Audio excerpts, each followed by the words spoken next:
Donc on passe de 1800 à 2331. Pour Émilie, ce sera 531 € d'augmentation. Pour Bruno, entre 6 et 700. Pour Sylvie, 722 € comprenant son garage et son appartement. Avec une hausse de 25%, Grenoble décroche la première place dans le classement des villes françaises avec le plus haut taux de taxes sur le foncier bâti. Une hausse massive qui vient s'ajouter à toutes les autres et qui a foncièrement du mal à passer auprès des propriétaires grenoblois. 25% d'un seul coup, ça je m'y attendais pas du tout.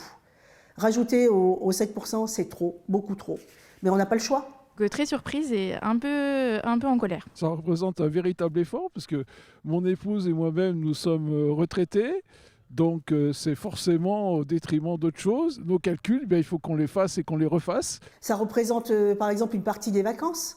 Pourtant, au départ, une hausse entre 15 et 25% était étudiée, mais c'est le scénario le plus impactant qui a été décidé en réponse au contexte national décidé par la loi de finances. Je trouve que ce qui est injuste, c'est que finalement, peu importe les revenus du foyer, on va nous demander le même effort. Ce budget tremplin risque de plonger les plus précaires dans des difficultés financières, avec en plus, si je puis dire, une double peine, parce que la valeur des biens immobiliers risque aussi de baisser. Vous imaginez, un jeune couple qui arrive, je lui sors ma taxe foncière, je lui dis voilà, pour mon appartement, c'est ça la taxe foncière.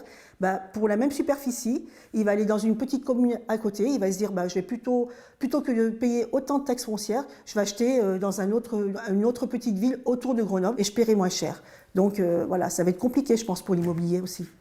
Et un des arguments de la municipalité est qu'avec la suppression de la taxe d'habitation décidée par l'État, la hausse de la fiscalité prévue à Grenoble concerne moins de la moitié de la suppression de la taxe d'habitation.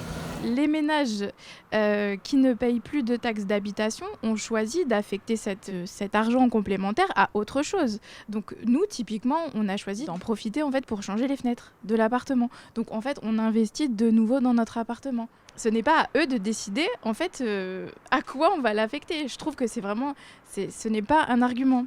Merci pour ceux qui ont fait une baisse d'impôts. Et puis, honte à ceux qui profitent de cette baisse d'impôts pour augmenter et de façon absolument injuste, parce que c'est le mot qu'il faut retenir, c'est complètement injuste, c'est une vraie injustice. Je l'ai dit aussi à mes enfants, achetez votre bien, voilà, ça sera plus intéressant plutôt que de jeter un loyer par la fenêtre. Maintenant, ça devient un luxe à cause de ça. La taxe foncière est définie en fonction de la taille du logement et de sa valeur locative, avec l'augmentation de 25% décidée par la mairie, ajoutée aux 7% de l'État. La taxe foncière prendra environ 30% en 2023 à Grenoble, une hausse qui va permettre à la ville de dégager 44 millions d'euros de budget. La commune ne peut agir aujourd'hui que sur le niveau de taxe foncière. Elle n'a plus d'autres moyens concernant ses ressources et donc malheureusement c'est dans ce seul levier que nous avons pu travailler pour équilibrer le budget 2023. À quoi sert cette augmentation ? Eh bien, faire face au mur d'inflation que l'on connaît, qui est très très important, vraiment très significatif, augmenter les investissements parce que les investissements, c'est aussi le service public qui est apporté par la ville pour la qualité d'accueil des élèves dans les écoles, d'accueil dans les bâtiments culturels, sportifs. Il est important que la ville investisse sur une adaptation au changement climatique, de la végétalisation, éviter les îlots de chaleur, c'est fondamental. Et enfin, un bouclier par rapport aux ménages les moins favorisés, les moins aisés, qui font face effectivement, eux aussi, à ces crises. Quand on regarde la situation des propriétaires, ils sont globalement beaucoup plus favorisés que les locataires, ça c'est évident, mais il reste effectivement des propriétaires à bas niveau de ressources, c'est clair. Et donc nous avons prévu un montant d'accompagnement permettant à ces ménages qui font face à une augmentation de la taxe foncière de pouvoir y faire face.